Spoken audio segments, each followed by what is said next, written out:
ಮಳೆಗಾಲ ಬರ್ತಾ ಇದ್ದಂತೆ ಊರ ದಾರಿಯನ್ನು ಮತ್ತೊಮ್ಮೆ ಸ್ವಚ್ಛಗೊಳಿಸುವುದು, ಹಾಗೆ ರಸ್ತೆ ಬದಿಯ ಕಾಲಿಗೆಯನ್ನು ಎತ್ತುವಂತಹ ಕೆಲಸಗಳನ್ನು ಮುಂಜಾನೆಯ ಸಮಯದಲ್ಲಿ ನಿರ್ವಹಿಸಿಯಾಯಿತು. ಈ ಕೆಲಸಕ್ಕೆ ಹೊರಡುವ ಪೂರ್ವದಲ್ಲಿ ಹೊಟ್ಟೆಗೆ ಲಘು ಆಹಾರವನ್ನು ಹಾಕಿ ಕೆಲಸಕ್ಕೆ ಅಗತ್ಯವಿದ್ದ ಕತ್ತಿಯನ್ನು ಸಹ ಮಸೆದು ರಸ್ತೆಯತ್ತ ಹೆಜ್ಜೆಯನ್ನು ಹಾಕಿದೆನು. ನೋಡಿ, ಮಳೆಗಾಲದ ಪ್ರಾರಂಭದ ಸಮಯದಲ್ಲಿ ಎಷ್ಟೊಂದು ಗಿಡಗಳು ರಸ್ತೆಯ ಇಕ್ಕೆಲದಲ್ಲಿ ಬೆಳೆದಿವೆ ಎಂದು.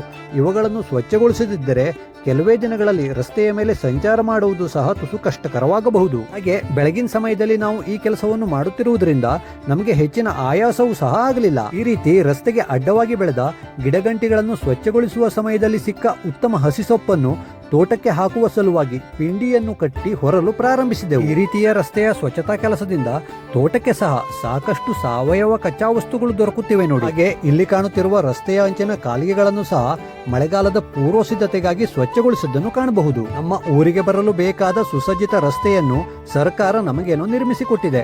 ಅದರ ನಿರ್ವಹಣೆಗೆ ನಮ್ಮ ತುಸು ಸಮಯವನ್ನು ಮೀಸಲಿರಿಸಿದಲ್ಲಿ ಪ್ರತಿದಿನ ಅದನ್ನು ಬಳಸುವ ನಮಗೆ ಅನುಕೂಲ. ಹಾಗೆ ರಸ್ತೆಗಳ ಸುಸಜ್ಜಿತ ನಿರ್ವಹಣೆಯಿಂದ ಊರಿನ ಸೌಂದರ್ಯ ಸಹ ಹೆಚ್ಚುವುದು. ನಮ್ಮ ಚಿಕ್ಕ ಜವಾಬ್ದಾರಿಯನ್ನು ನಿರ್ವಹಿಸುವುದು ದೇಶಕ್ಕೆ ಪುಟ್ಟ ಕೊಡುಗೆಯನ್ನು ಸಹ ನೀಡಿದಂತೆ. ಹಾಗಾಗಿ ನಾವು ಇಂತಹ ಚಿಕ್ಕ ಪುಟ್ಟ ಕೆಲಸಗಳನ್ನು ನಿರ್ವಹಿಸಿದಾಗೆಲ್ಲ ಇದು ಇತರರಿಗೂ ಸಹ ಎಲ್ಲೋ ಒಂದು ಸಣ್ಣ ಪ್ರೇರಣೆ ಆಗಬಹುದು ಎನ್ನುವ ಸದುದ್ದೇಶದಿಂದ ನಮ್ಮ ಕೆಲಸ ಕಾರ್ಯಗಳ ವಿವರವನ್ನು ತಮ್ಮೊಂದಿಗೆ ಈ ರೀತಿ ಪ್ರೀತಿಯಿಂದ ಹಂಚಿಕೊಳ್ಳಲು ಬಯಸುತ್ತೇನೆ.